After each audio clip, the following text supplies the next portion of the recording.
공적 관계에서 살아남기, 현대인을 위한 품격 있는 대응법. 안녕하세요, 청취자 여러분. 여러분은 마지막으로 언제 완전히 솔직했습니까? 아마도 기억하기 어려울 것입니다. 현대사회에서 우리는 모두 배우가 되었습니다. 회의실에서는 협력적인 동료를, 고객 앞에서는 완벽한 서비스 제공자를, 상사 앞에서는 충성스러운 부하 직원을 연기하며 살아갑니다. 하지만 이 무대 위에서 때로는 대본에 없는 일들이 벌어집니다. 동료가 갑자기 무례한 말을 던지거나 누군가 당신을 공개적으로 조롱하거나 권력을 가진 이가 당신의 존재 자체를 무시하는 순간들 말입니다. 이런 상황에서 우리는 딜레마에 빠집니다. 참자니 자존심이 상하고 반응하자니 프로페셔널하지 못한 사람으로 낙인 찍힐까 두렵습니다. 심리학자 어빙 고프만은 이를 무대 위의 자아와 무대 뒤의 자아라는 개념으로 설명했습니다. 우리는 공적 공간에서 특정한 역할을 수행해야 하는 압박감을 느끼며 이 과정에서 진정한 자아는 억압됩니다. 문제는 이러한 억압이 누적될 때 발생하는 심리적 스트레스와 그것이 결국 폭발하게 되는 순간들입니다. 여기서 약간의 냉소적 관점을 덧붙이자면 현대의 직장 문화는 품격이라는 이름으로 불평등과 부당함을 덮어버리려는 경향이 있습니다. 프로페셔널하게 행동하라는 말은 종종 조용히 당하고 살아라는 뜻으로 해석되기도 합니다. 하지만 진정한 품격은 굴복이 아닙니다. 오히려 자신의 존엄성을 지키면서도 상황을 현명하게 처리하는 능력을 의미합니다. 이 책은 그런 능력을 기르는 여정에 대한 이야기입니다. 우리는 함께 무례함의 심리적 메커니즘을 탐구하고 권력 관계의 복잡성을 이해하며 궁극적으로는 어떤 상황에서도 자신의 품격을 잃지 않으면서 효과적으로 대응하는 방법을 배워나갈 것입니다. 제1장 무례함의 해부학, 인간 본성의 어두운 면. 무례함이란 무엇일까요? 표면적으로는 예의에 어긋나는 행동이라고 할 수 있지만 그 이면에는 훨씬 복잡한 심리적 메커니즘이 작동합니다.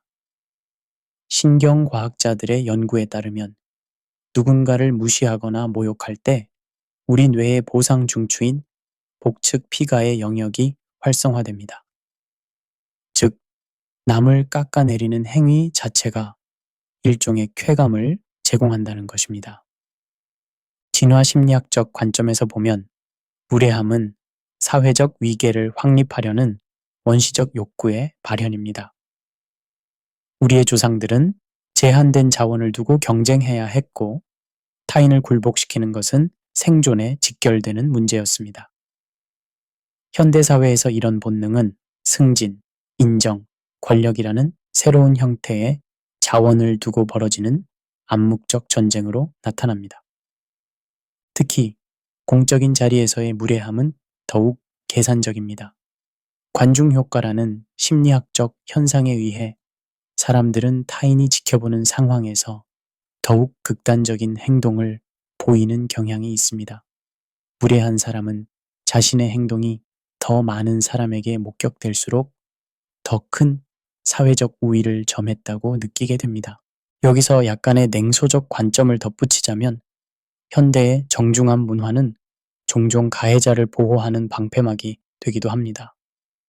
모든 의견을 존중해야 한다는 명목하에 명백한 무례함도 다양성이라는 이름으로 포장되곤 합니다.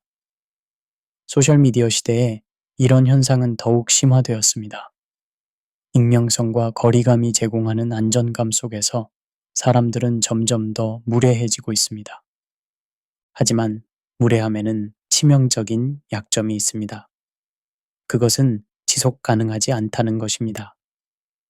단기적으로는 권력을 획득할 수 있을지 몰라도 장기적으로는 신뢰를 잃고 고립되게 됩니다. 하버드 경영대학원의 연구에 따르면 지속적으로 무례한 행동을 보이는 직원들은 결국 조직 내에서 배제되거나 성과가 저하되는 것으로 나타났습니다. 그렇다면 우리는 어떻게 이런 무례함에 대응해야 할까요? 첫 번째 단계는 그것을 개인적인 공격으로 받아들이지 않는 것입니다. 철학자 마르쿠스 아우렐리우스는 타인의 행동은 그들 자신에 대해 말할 뿐 당신에 대해서는 아무것도 말하지 않는다고 했습니다.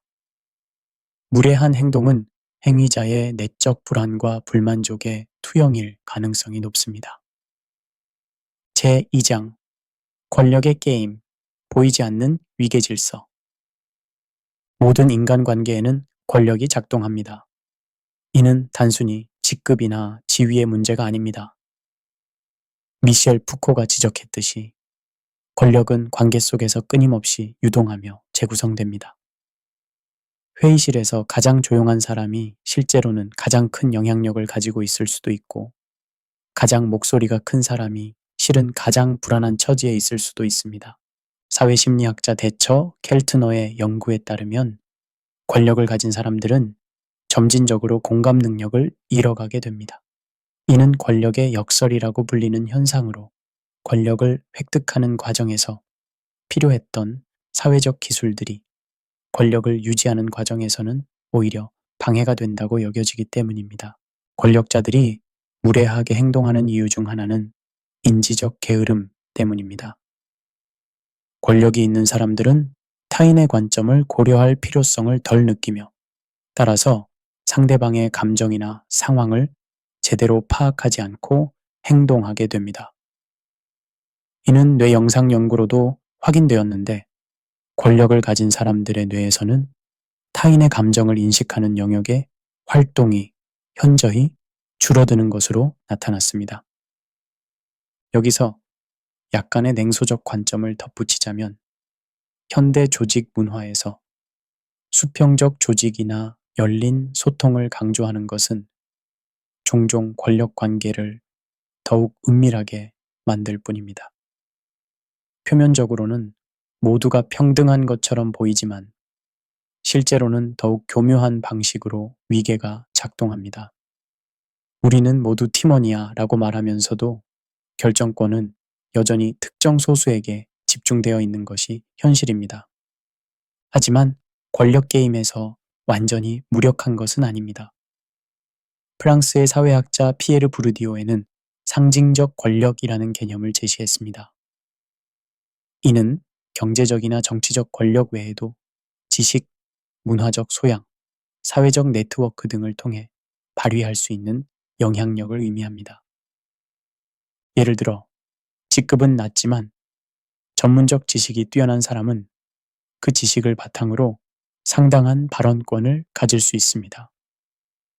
또한 팀 내에서 조율 역할을 하거나 정보의 허브 역할을 하는 사람은 공식적인 권력은 없어도 실질적인 영향력을 행사할 수 있습니다.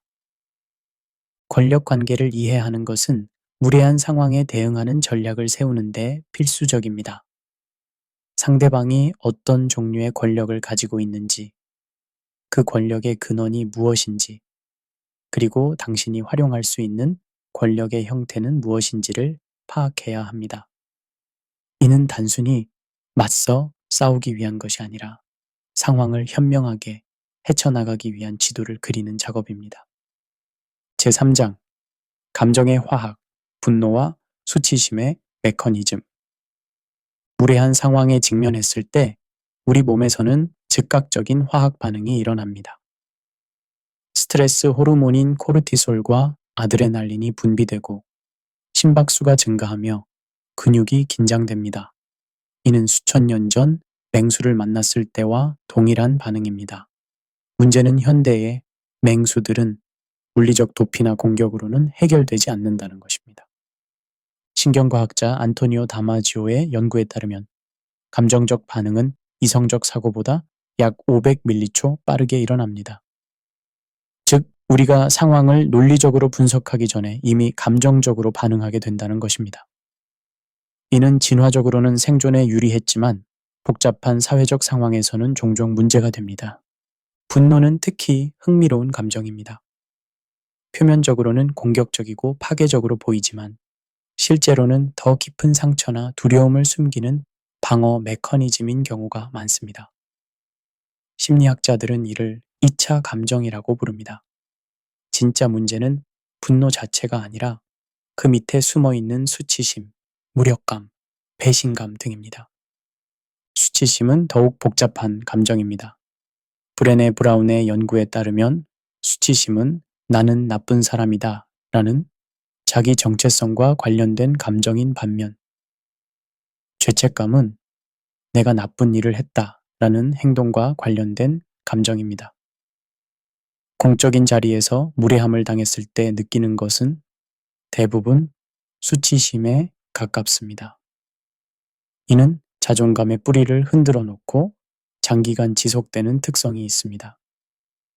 여기서 약간의 냉소적 관점을 덧붙이자면 현대 사회는 감정을 관리해야 할 대상으로 취급하는 경향이 있습니다.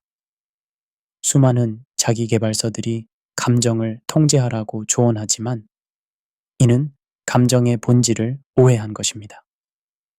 감정은 통제할 대상이 아니라 이해하고 활용할 정보입니다. 그렇다면 어떻게 해야 할까요? 첫 번째는 감정을 인정하는 것입니다. 나는 지금 화가 났다 또는 나는 지금 수치스럽다고 솔직하게 인정하는 것이 감정 조절의 첫 단계입니다. 신경과학 연구에 따르면 감정에 이름을 붙이는 행위 자체가 뇌의 감정 중추를 진정시키는 효과가 있습니다. 두 번째는 일시정지 기법입니다. 격한 감정을 느꼈을 때 즉시 반응하지 말고 6초간 기다리는 것입니다. 아드레날린의 반감기가 약 6초이기 때문에 이 시간만 기다려도 충동적인 반응을 피할 수 있습니다. 세 번째는 메타인지를 활용하는 것입니다. 자신의 생각을 관찰하는 생각, 즉, 지금 내가 이런 생각을 하고 있구나 라고 한 발짝 떨어져서 바라보는 능력입니다. 이는 명상이나 마음 챙김 연습을 통해 기를 수 있는 능력으로 감정의 파도에 휩쓸리지 않고 현명한 선택을 할 수 있게 해줍니다. 제4장 언어의 힘, 말의 칼날과 방패. 언어는 단순한 의사소통의 도구가 아닙니다. 루드비히 비트겐슈타인이 말했듯이 언어의 한계가 내 세계의 한계입니다. 우리가 사용하는 언어는 현실을 구성하고 관계를 정의하며 권력을 행사하는 도구입니다. 무례한 상황에서 언어는 이중적 역할을 합니다. 한편으로는 상처를 주는 칼날이 되기도 하고 다른 한편으로는 자신을 보호하는 방패가 되기도 합니다. 중요한 것은 어떤 언어를 선택하느냐입니다. 언어학자 조지 레이코프의 연구에 따르면 우리의 사고는 메타포 혹은 은유에 의해 크게 영향받습니다. 논쟁은 전쟁이다 라는 메타포 하에서는 상대방을 적으로 여기고 이기고 지는 것에 집중하게 됩니다. 반면 논쟁은 춤이다 라는 메타포 하에서는 조화와 균형을 추구하게 됩니다. 공적인 자리에서 무례함에 대응할 때는 특히 언어 선택이 중요합니다. 직접적인 공격보다는 우회적이면서도 명확한 메시지를 전달하는 것이 효과적입니다. 예를 들어, 당신이 틀렸습니다 라고 말하는 대신 다른 관점에서 보면 이런 해석도 가능할 것 같습니다 라고 표현하는 것이 더 품격 있고 건설적입니다. 여기서 약간의 냉소적 관점을 덧붙이자면 현대사회의 정치적 올바른 문화는 때로는 진실을 가리는 연막이 되기도 합니다. 모든 것을 부드럽게 포장하려다 보니 진짜 문제들이 수면 아래로 가라앉고 결국 더 큰 갈등으로 폭발하는 경우를 종종 봅니다. 하지만 이것이 무례함을 정당화하는 것은 아닙니다.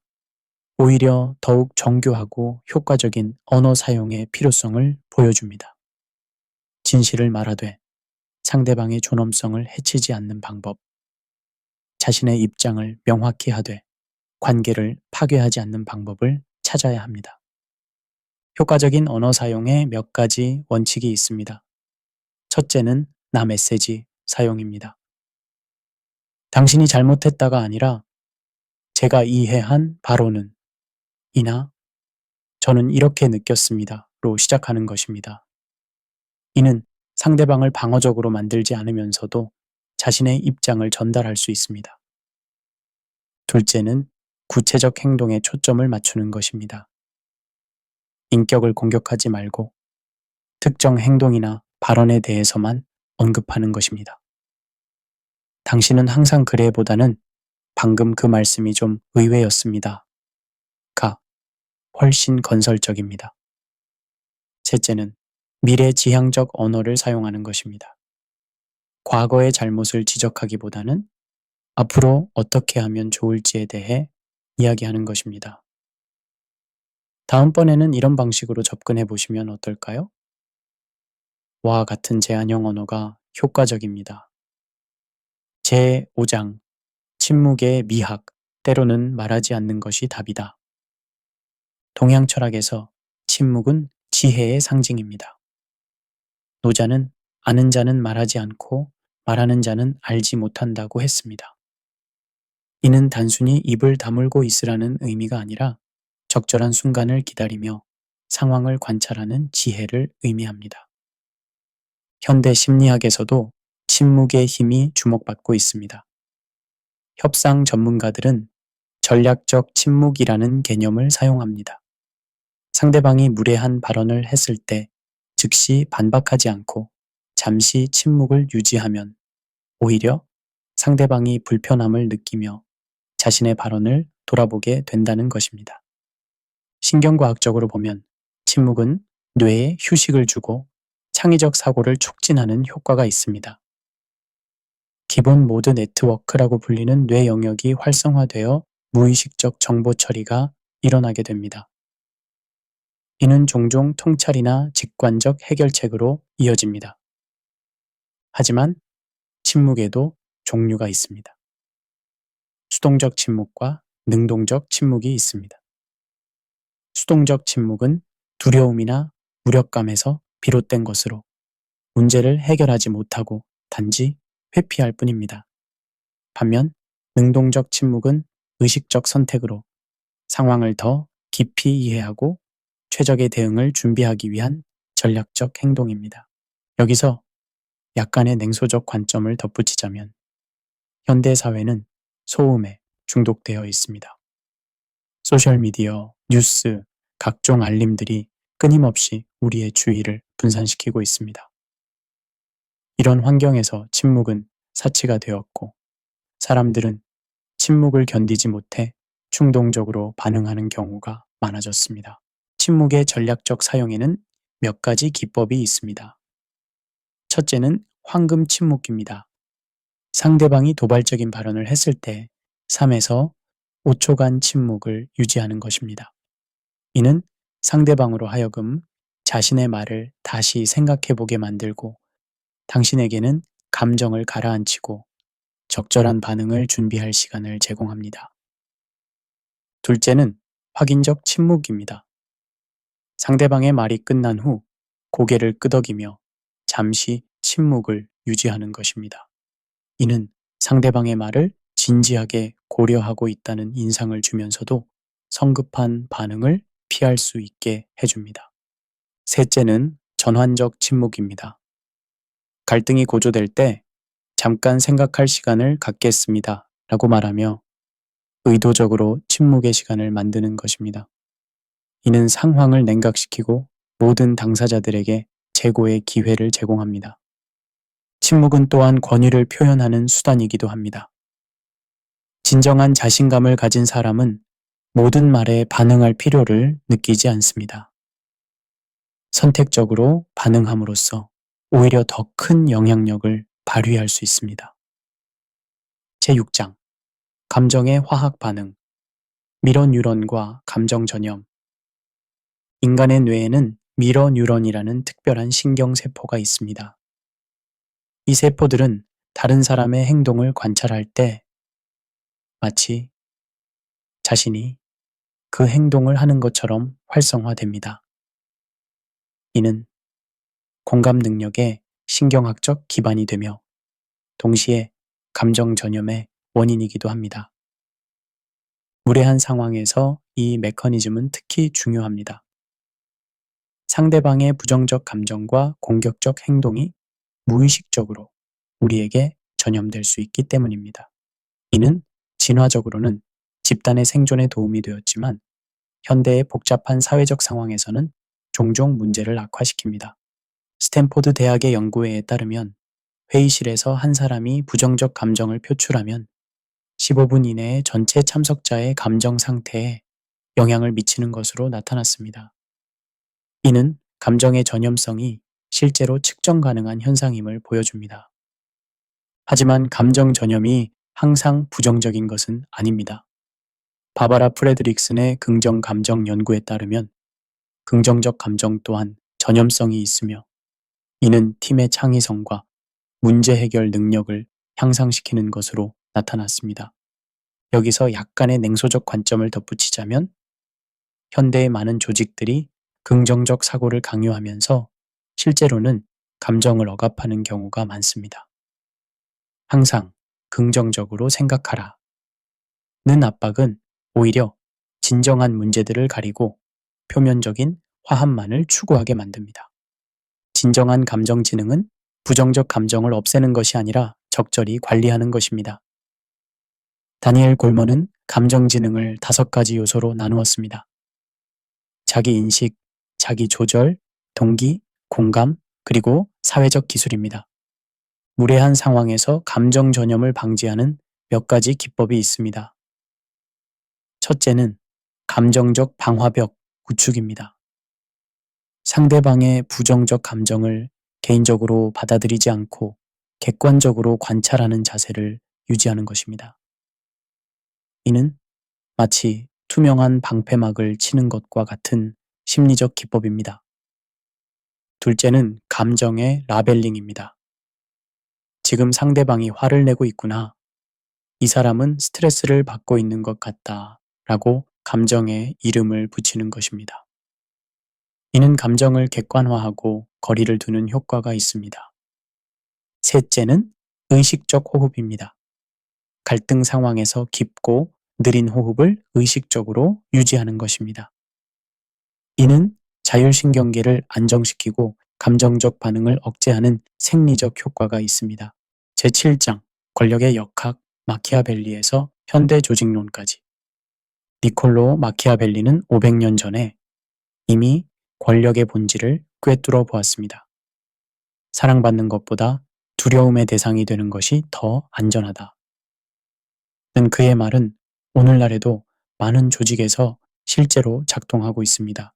하지만 이러한 접근법은 단기적으로는 효과적일 수 있으나 장기적으로는 지속 가능하지 않습니다. 현대 조직 심리학 연구에 따르면 진정한 리더십은 변혁적 리더십에서 나옵니다. 이는 두려움이 아닌 영감을 통해 사람들을 이끄는 방식입니다. 하지만 현실에서는 여전히 많은 사람들이 구식 권력 게임에 의존하고 있습니다. 권력의 원천은 다양합니다. 프렌치와 레이브는 권력을 5가지 유형으로 분류했습니다. 직위가 보장하는 합법적 권력, 혜택 제공을 줄 수 있는 보상 권력, 처벌을 강요할 수 있는 강제적 권력, 지식의 산물인 전문가 권력, 그리고 개인적 매력에 의해 가질 수 있는 준거 권력입니다. 이 중에서 가장 지속 가능하고 효과적인 것은 전문가 권력과 준거 권력입니다. 무례한 행동은 종종 권력의 불균형이나 불안정성에서 비롯됩니다. 자신의 지위가 위협받는다고 느끼는 사람들은 다른 사람을 깎아내림으로써 상대적 우위를 확보하려 합니다. 이는 제로섬 게임 사고의 산물입니다. 여기서 약간의 냉소적 관점을 덧붙이자면 현대 기업들이 추구하는 수평적 조직 문화화는 종종 권력 구조를 더욱 모호하고 은밀하게 만들 뿐입니다. 우리는 모두 동등하다고 말하면서도 실제 의사결정 과정에서는 여전히 전통적인 위계 질서가 작동합니다. 오히려 이런 모호함이 더 많은 갈등과 무례함을 야기할 수 있습니다. 권력 관계 속에서 자신을 보호하고 품격을 유지하는 방법은 무엇일까요? 첫째는 권력 지도 그리기입니다. 조직 내에서 누가 실제로 영향력을 가지고 있는지, 어떤 종류의 권력을 가지고 있는지, 그리고 자신이 어떤 위치에 있는지를 객관적으로 파악하는 것입니다. 둘째는 전략적 연합 구축입니다. 혼자서는 할 수 없는 일도 적절한 동맹을 통해서는 가능해집니다. 하지만 이는 정치적 게임이 아니라 상호 이익을 추구하는 건설적 협력이어야 합니다. 셋째는 대한 권력 개발입니다. 기존의 권력 구조에만 의존하지 말고 자신만의 전문성이나 네트워크를 구축하는 것입니다. 이는 장기적으로 더 큰 자유와 영향력을 제공합니다. 제8장 경계 설정의 예술, 단호함과 공격성의 차이.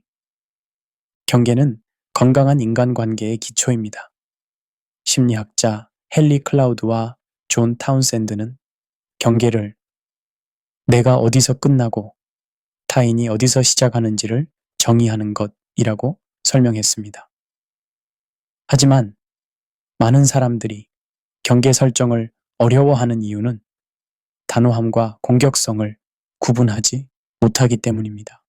단호함은 자신의 권리와 필요를 존중받으면서도 타인의 권리를 침해하지 않는 의사소통 방식입니다. 반면 공격성은 자신의 목표를 달성하기 위해 타인을 해치거나 무시하는 행동입니다. 그리고 이 둘 사이에는 수동성과 수동 공격성이라는 또 다른 극단들이 있습니다. 신경과학 연구에 따르면 단호한 의사소통을 할 때는 전전두피질이 활성화되어 이성적 판단을 내릴 수 있게 됩니다.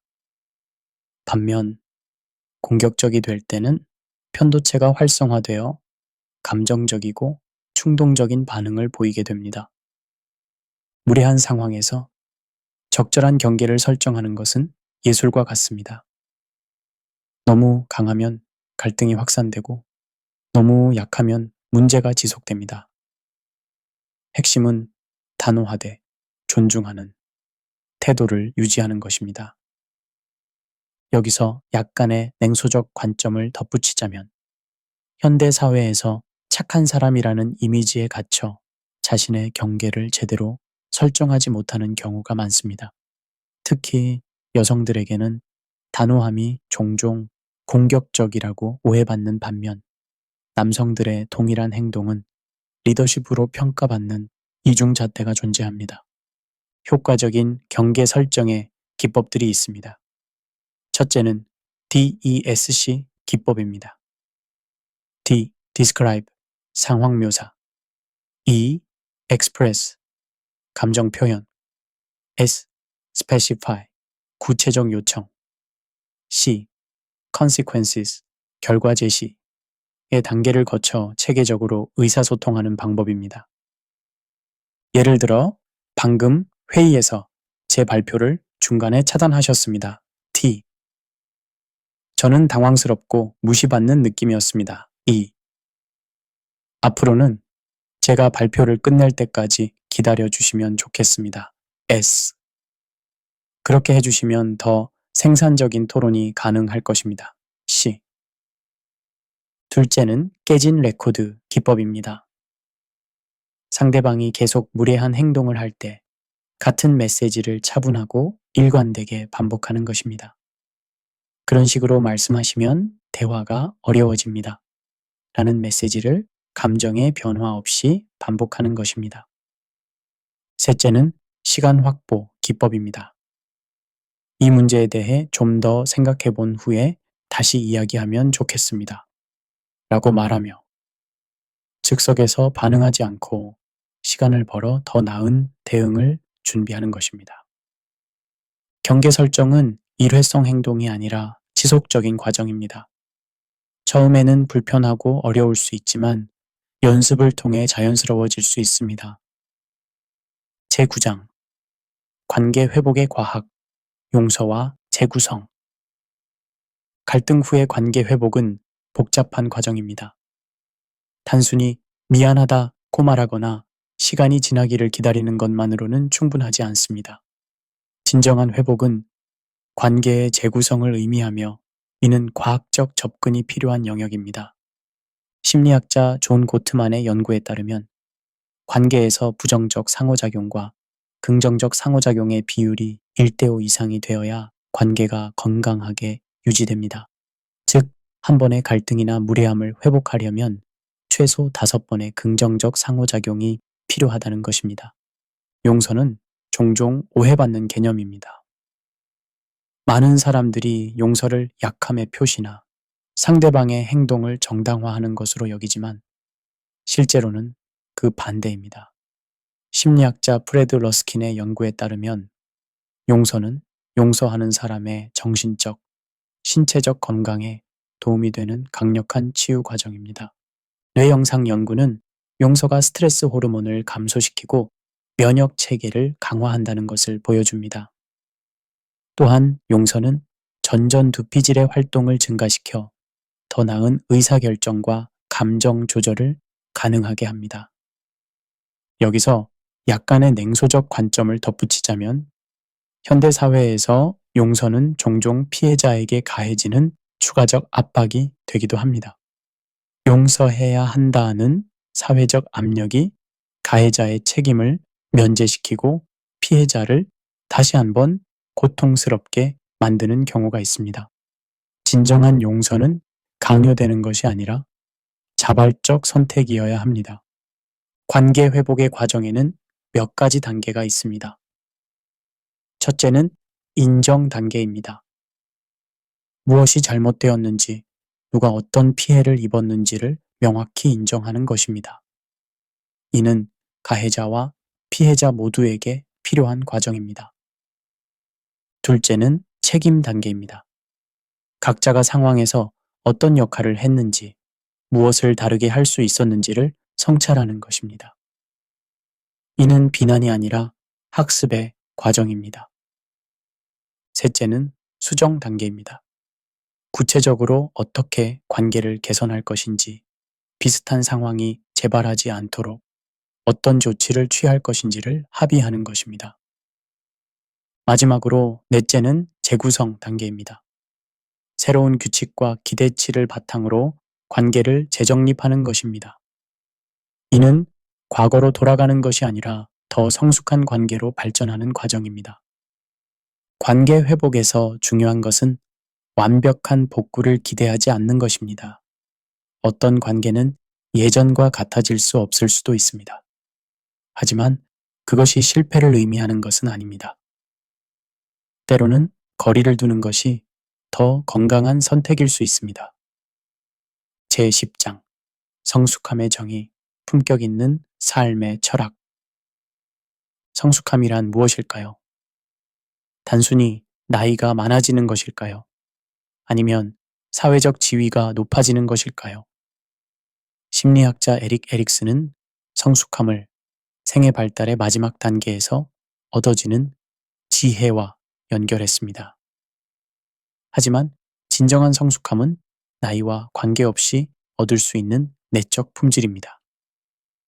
철학자 아리스토텔레스는 프로네시스, 즉 실천적 지혜를 인간의 최고 덕목 중 하나로 보았습니다. 이는 구체적 상황에서 올바른 판단을 내리는 능력을 의미합니다. 무례한 상황에 직면했을 때 어떻게 반응할지를 결정하는 것도 바로 이런 실천적 지혜의 영역입니다. 현대 심리학에서 성숙함의 지표로 여겨지는 것들이 있습니다. 첫째는 감정 조절 능력입니다. 강한 감정을 느끼더라도 그것에 휘둘리지 않고 적절히 표현할 수 있는 능력입니다. 둘째는 관점 전환 능력입니다. 자신의 시각에서 벗어나 상대방의 입장에서 상황을 바라볼 수 있는 능력입니다.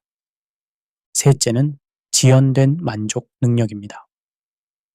즉각적인 복수나 반박의 충동을 억제하고 장기적 관점에서 최선의 결과를 추구할 수 있는 능력입니다.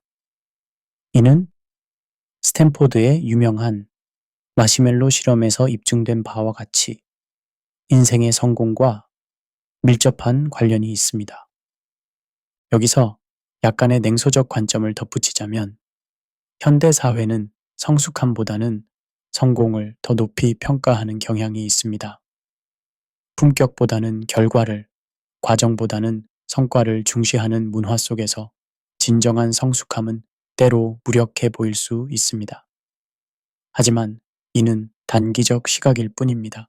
장기적으로 보면 성숙한 사람들이 더 지속 가능한 성공을 이룹니다.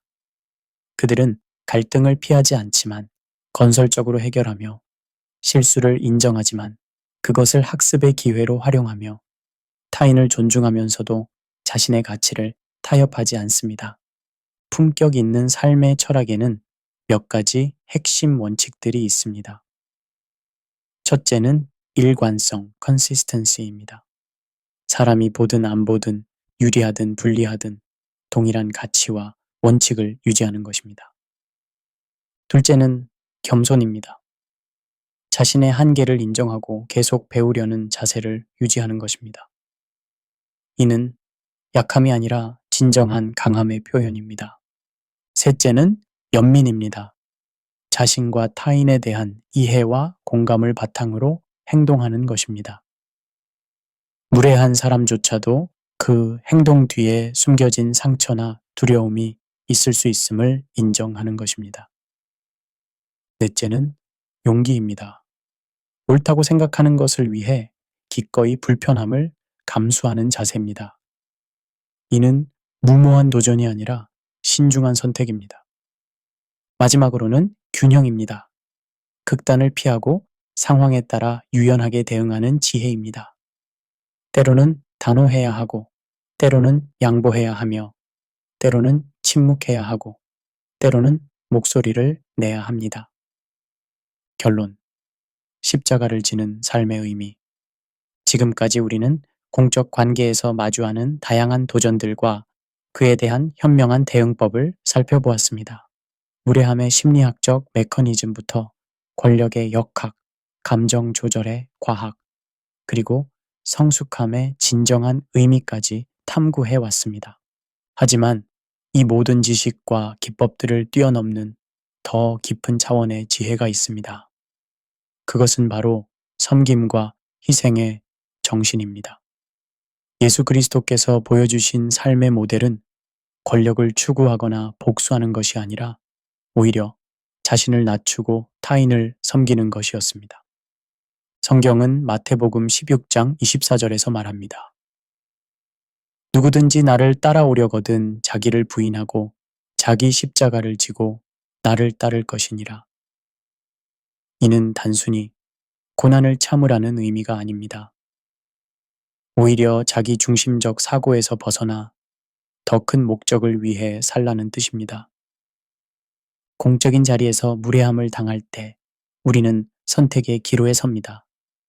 같은 수준으로 맞서 싸울 것인가, 아니면 더 높은 차원의 반응을 보일 것인가. 후자를 선택하는 것이 바로 십자가를 지는 삶입니다.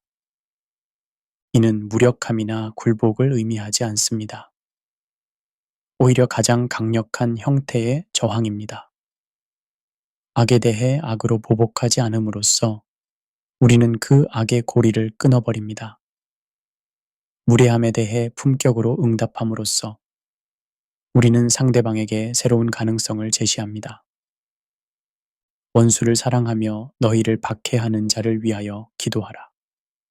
는 마태복음 5장 44절의 말씀은 인간의 자연스러운 반응을 거스르는 것처럼 보입니다. 하지만 이것이야말로 진정한 자유와 평화로 가는 길입니다. 우리가 무례함에 반응하는 방식은 우리가 어떤 사람인지를 보여줍니다. 더 중요한 것은 그것이 우리가 되어가고 있는 사람을 결정한다는 것입니다. 매 순간의 선택이 우리의 성품을 조각해 나갑니다. 품격 있는 삶이란 완벽한 상황에서 완벽하게 행동하는 것이 아닙니다. 오히려 불완전한 상황에서도 변함없는 가치를 유지하는 것입니다. 이것이 우리가 추구해야 할 진정한 성숙함이자 하나님께서 우리에게 원하시는 삶의 모습입니다. 그러므로 하늘에 계신 너희 아버지의 온전하심과 같이 너희도 온전하라. 마태복음 5장 48절. 이 온전함은 완벽함이 아니라 통합성을 의미합니다. 말과 행동이 일치하고 믿음과 삶이 하나 되는 것입니다. 마지막으로 이 모든 여정에서 우리는 혼자가 아님을 기억해야 합니다. 수고하고 무거운 짐진 자들아 다 내게로 오라. 내가 너희를 쉬게 하리라. 는 마태복음 11장 28절의 약속이 있습니다. 우리의 노력과 함께 하나님의 은혜가 우리를 변화시키고 성숙시켜 나갑니다. 이 긴 여정을 함께 해주신 여러분께 깊은 감사를 드립니다. 현실의 복잡함 속에서도 품격을 잃지 않고 살아가려는 여러분의 노력이 이 세상을 조금 더 아름답게 만들어 갈 것입니다. 이 내용이 도움이 되셨다면 저희 유튜브 채널을 구독해 주시고 더 많은 분들과 함께 나누어 주시기 바랍니다. 함께 배우고 성장하는 공동체를 만들어 가겠습니다. 하나님의 은혜와 평강이 여러분과 함께 하시기를 기도합니다.